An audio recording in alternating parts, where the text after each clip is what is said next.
ಅವ್ರನ್ನ ಬ್ಲಾಕ್ ಮಾಡ್ತೀನಿ ಅಂತ ಹೇಳಿದ್ರಿ ರಾತ್ರಿ, ಕಾಂಟ್ಯಾಕ್ಟಲ್ಲಿ ಇಟ್ಕೊಳ್ಳಲ್ಲ ಅಂತ. ಅಣ್ಣ ತಂಗಿ ಥರ ತುಂಬ ಚೆನ್ನಾಗಿರ್ತೀರ, ಎಲ್ಲೋ ಒಂದು ಕಡೆ ಮಾಳು ಅಣ್ಣಂಗೆ ತುಂಬ ಬೇಜಾರಾಯ್ತು ಅವ್ರು ನಾಮಿನೇಟ್ ಮಾಡಿದ್ದು ಈ ಮನೆಗಿರೋದಕ್ಕೆ ಡಿಸರ್ವ್ ಅಲ್ಲ ಅಂತ ಅಂದಿದ್ದು. ಅಂದರೆ ನಿಮ್ಮ ಹತ್ರ ಬಂದು ಸಪ್ರೇಟಾಗಿ ಕುತ್ಕೊಂಡು ಅವ್ರು ಅದನ್ನು ಹೇಳ್ಬೋದಾಗಿತ್ತು. ಎಲ್ಲೋ ಒಂದು ಕಡೆ ಆ ಥರ ನಾಮಿನೇಷನಲ್ಲಿ ಆ ಥರ ಎತ್ಕೊಂಡಿದ್ದಕ್ಕೆ ನಿಮಗೆ ತುಂಬ ಬೇಜಾರಾಯ್ತಾ ಅಂತ?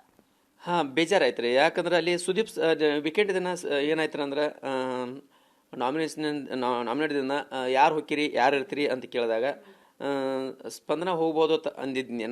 ಎಲ್ಲರೂ ಕೇಳಿದಾಗ ನಾನು ಕೇಳಿದಾಗ ಸ್ಪಂದನ ಹೋಗ್ಬೋದು ಸರ್ ಅಂತ ಅಂದಿದ್ನಿ. ಅದನ್ನು ನನಗೇನು ಅನ್ನಿಸ್ತು, ನನ್ನ ವ್ಯಕ್ತಿತ್ವ ಪ್ರಕಾರ ನಾ ತಿಳ್ಕೊಂಡಿದ್ದ ಪ್ರಕಾರ ಅವ್ರಿಗೇನು ಸಾರಿ ಕೇಳಬೇಕು ಅನ್ನೋದು ಅವಶ್ಯಕತೆ ಇದ್ರಿಕಿಲ್ಲ.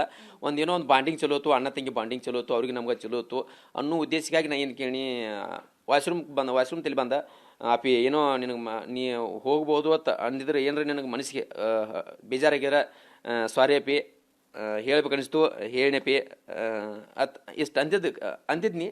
ಅದನ್ನು ಮಾಡೋಣ, ನೀವು ಸಾರಿ ಕೇಳಬಾರ್ದು ಅಂತ ತಿಳಿಸಿಂದ ನೆಕ್ಸ್ಟ್ ವೀಕ ನಾನು ನಾಮಿನೇಟ್ ಮಾಡಿರು.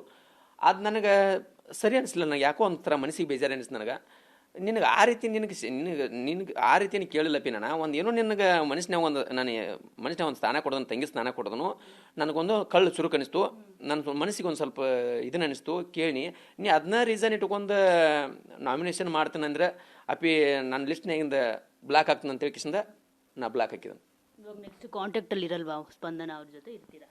ಏನು ಇರಂಗಿಲ್ಲ ಅಂತ ಬಿಡಂಗಿಲ್ಲ ಅಂತ ಏನು ಅಲ್ಲೇನು ಶತ್ರುಗಳು ಯಾರಲ್ಲ. ಏನು ಬಡ್ದಾಡಕ್ಕೆ ಹೋಗಿಲ್ಲ, ಏನು ಯುದ್ಧ ಮಾಡಕ್ಕೆ ಹೋಗಿಲ್ಲ ರೀ ನಾವು. ಅದೊಂದು ಬಿಗ್ ಬಾಸ್ ಮನೆ ಅಂದ್ರೆ ಒಂದು ಗೇಮ, ಒಂದು ಆಟ, ಒಂದು ಮಾತು, ಅದು ಅಲ್ಲೇ ಇರಬೇಕು. ಅದಕ್ಕೆ ಅಲ್ಲೇ ಸೀಮಿತ. ಹೊರಗೆ ಬಂದ್ಕೊಂಡ್ಲೆ ನಂದು ಅವ್ರು ಹೆಂಗಿರ್ತಾರೆ ನಾ ಹಂಗಿರ್ತಾನು. ಅವ್ರ ಬಾಂಡಿಂಗು ನಮ್ಮ ಬಾಂಡಿಂಗು ಚಲೋ ತಂದ್ರೆ ಅದು ಕಂಟಿನ್ಯೂ ಇರೋದತ್ತೆ ರೀ ಇಷ್ಟ.